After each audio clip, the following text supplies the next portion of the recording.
Welcome to Inside Politics with Kevin Klein, beyond the headlines, beyond the spin. Straight facts, sharp analysis, and common sense conversation you won't hear anywhere else. Let's get started. Welcome to another edition of Inside Politics. I'm your host, Kevin Klein. I am joined, as always, by three of my Winnipeg Sun colleagues. Former Canadian radio talk show host Jeff Currier. We have Royce Koop, who is also a professor of political science at the University of Manitoba, and Lawrence Pinsky, KC, a former human rights adjudicator. You can read their columns anytime you like by visiting winnipegsun.com, and they've got new columns coming up this weekend. Gentlemen, I want to start the show today by talking about a post that I put on Facebook. It was a column that I wrote for the Winnipeg Sun about the Indigenous land rights. On Facebook, it had 1 million views. Like, I've never seen that. And so many comments, and a lot of the comments very intelligent. I knew I was going to get attacked by some people, and I did. I was expecting that. But I think that's part of the problem. So I want to start off with a clip of a resident who attended a meeting in British Columbia, Richmond, BC. The mayor was there and other political people and also some lawyers. And he's talking about what was going on, but he talks about his mortgage, which really caught me by surprise. Let's take a listen. Do you have a mortgage on your property here in Richmond? I do. Have you spoken to your lender? I have. And what have they told you? They are not renewing it. Wow. So now we have a resident who is saying what the biggest fear was. Their bank is telling him, or his bank is telling him, that they won't renew his mortgage. Rice, where does this lead us as a country? It was something that I was afraid was going to happen when the Cowichan ruling came down. There was coverage of that story, but I think people didn't really understand. They couldn't really comprehend the consequences of it. And then there was a letter that was sent from the mayor of Richmond to residents that were contained within that zone where title was in question. And now we're getting this. And so there's an awful lot of concern out there about this, obviously, understandably, in Richmond itself, but in Canada as a whole. And I think a lot of this flows from the fact that this is the government is going to appeal this decision, but it's going to take forever. I mean, it could take 8, 9, 10 years for this to get to the Supreme Court. And in the meantime, what's going to happen in Richmond is no one going to buy or sell a house in the city of Richmond. The leader of the BC Conservative Party has said that the federal government should refer this to the Supreme Court. They shouldn't wait for the appeal. They should send a reference request to the Supreme Court. That actually makes a lot of sense. The killer here is the uncertainty, and I think that's really what we need to address. I think that uncertainty, though, it just adds to the division that's going on in Canada. Like, there is so much division, and this just fuels that fire, Jeff. More and more people now are divided, and they don't know what to think, and they feel, like we've been told we're the bad guys, and now this is happening, and it's just so divisive. Yeah, we're in an era of so-called reconciliation, but at what point does reconciliation simply become conciliation?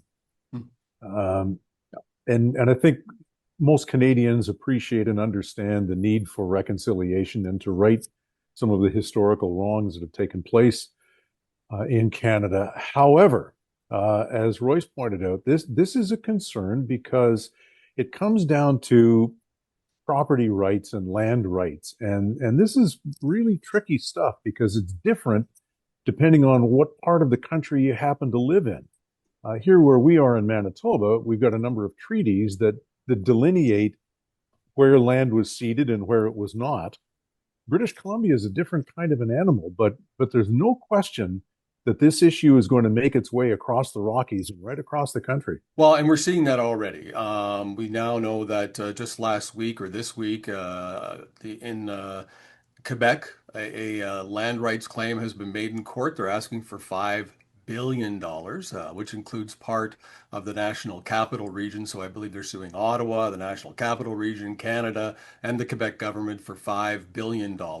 We already know that we had 2 cases ongoing in Manitoba. The second one I didn't know about. The first one I was aware of, which is the Dakota First Nation. They have a lawsuit. They're near Portage La Prairie in Manitoba, and they're claiming that the property, it's what known as the Forks in Winnipeg, Manitoba. It's a big kind of touristy area is their land. So they've got that in court. That was filed in 2024. The most recent one I didn't know about was a Dakota First Nation lawsuit that was filed in March, and it covers Western Manitoba, and they're making a claim asserting that the land is unceded and it belongs to them under Aboriginal title. But we're also seeing other First Nations in Manitoba blocking roads, and they're saying you can't come through. It's unceded land. They're trying to put all these rules up. What does this do to the rule of law, Lawrence? I know you can't talk about specifics for the cases, but I mean you're blocking roads. You've got more court cases coming now. You've got precedent out of the BC Supreme Court. Where does this lead? Well, it's a big problem. I want to pick up on something Jeff said and something Royce said. So Jeff is right. This is a problem that stretches from the Pacific to the Atlantic to the Arctic down to the American border. This is a problem across the country, and it's not the same problem. Each area, each jurisdiction has its own reality or difficulty. In many cases, these cases are essentially, and I'll put this in layman's terms, like breach of contract. We have, for example, Treaty 1. Did the government historically abide by the terms of Treaty 1, or did they breach the terms? It's pretty clear that in some cases they breach the terms, and that leads to issues of compensation and what that actually might mean, and issues of reconciliation, as people might commonly think about it. The issue of unceded land is much different. I saw the mayor of Richmond. I read the letter that he sent out. It seems to me that this litigation was going on for a long time, and I wish that had been sent out earlier, that meetings had occurred in BC earlier, that the citizens could have brought an application to intervene in the case if their rights are going to be affected, as appears to be the case. It's inexplicable to me that didn't happen. And those citizens, if in fact the reason this chap's mortgage isn't going to be renewed is because of this decision, it's a disaster.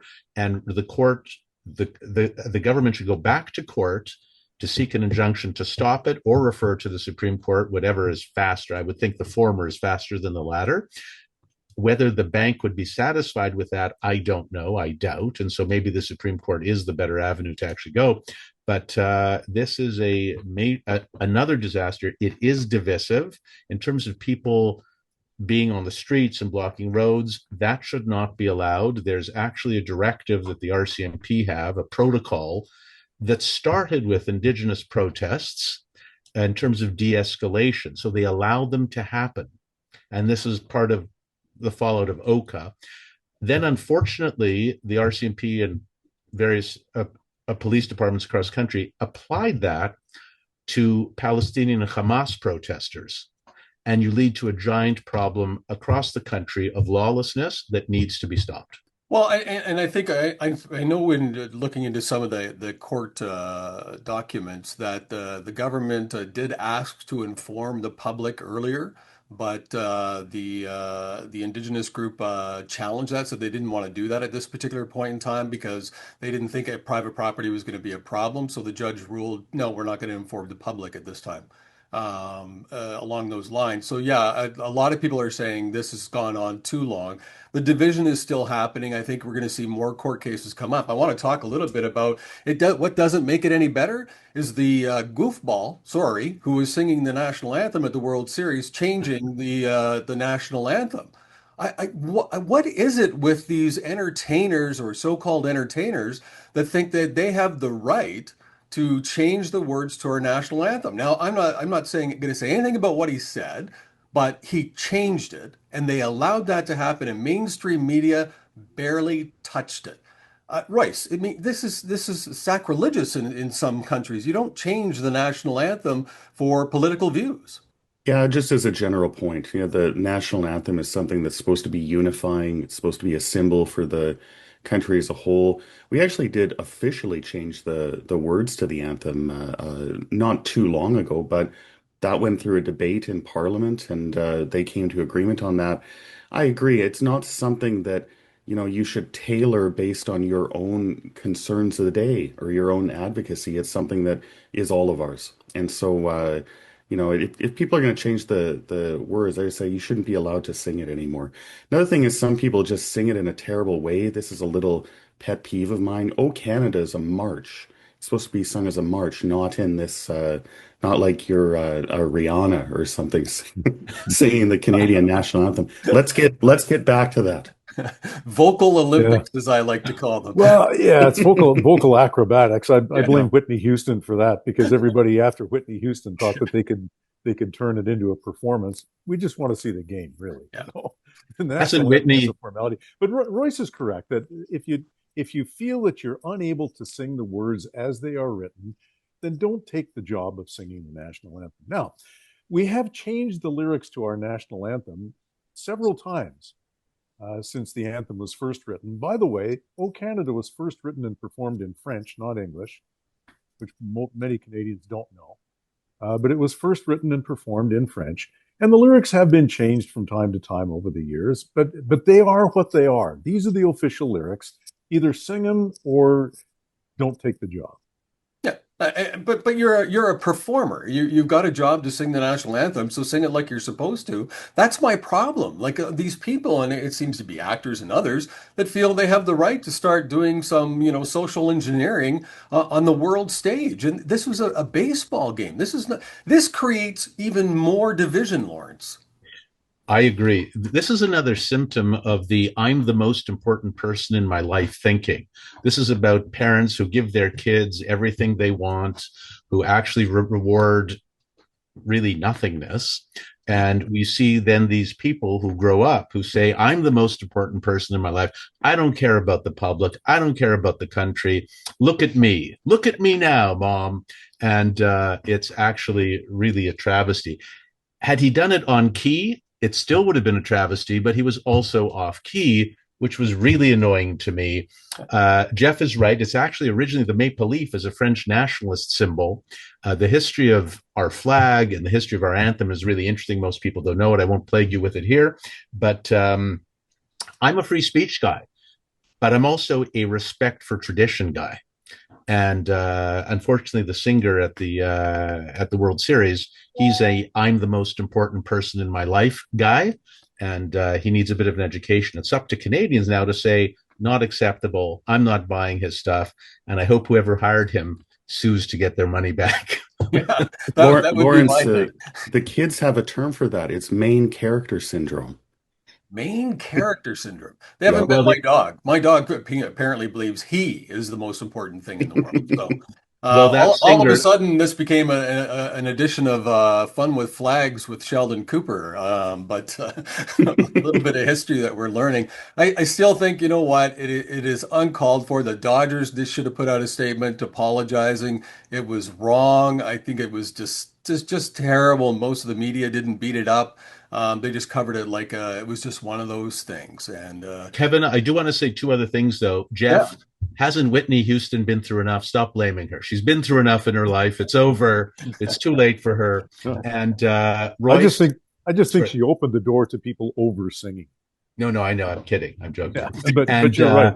She and was one of the greats. and Royce, yes, he really smashed the anthem, didn't he? But in the bad way. yeah. Well, let's hope it doesn't continue because I blame it on our political leaders. I blame it that there's no leadership at the top right now. The Indigenous land claims. I think that this is getting bigger and bigger, and more people are getting afraid, and it's creating more division. But this is blamed on our elected officials. None of our elected officials have the bravery to talk about this subject. None of our elected officials have that leadership quality to stand up front and to talk about it and bring people together to talk about it. And that's what I think our biggest problem is right now. I agree with you on one level, though, but Kevin, understand that if this goes to the courts, as it does, and many of these law firms, by the way, are paid by tax dollars. These legal actions brought by Indigenous groups are based on transfer payment. It's not transfer payments really, but it's payments from the federal government to Indigenous groups. Yeah. So it's tax money doing this, but if you're a government person and you know it's going through court, you better be circumspect in anything you say publicly. So it's a difficult position for them, but it's a huge problem. I know you don't like it, but I it's get true. it. You're absolutely right, and I don't like it. I mean, if you're elected to be the leader of a country, if you're an elected official, you have to be able to talk about. The problem is we can't talk about this.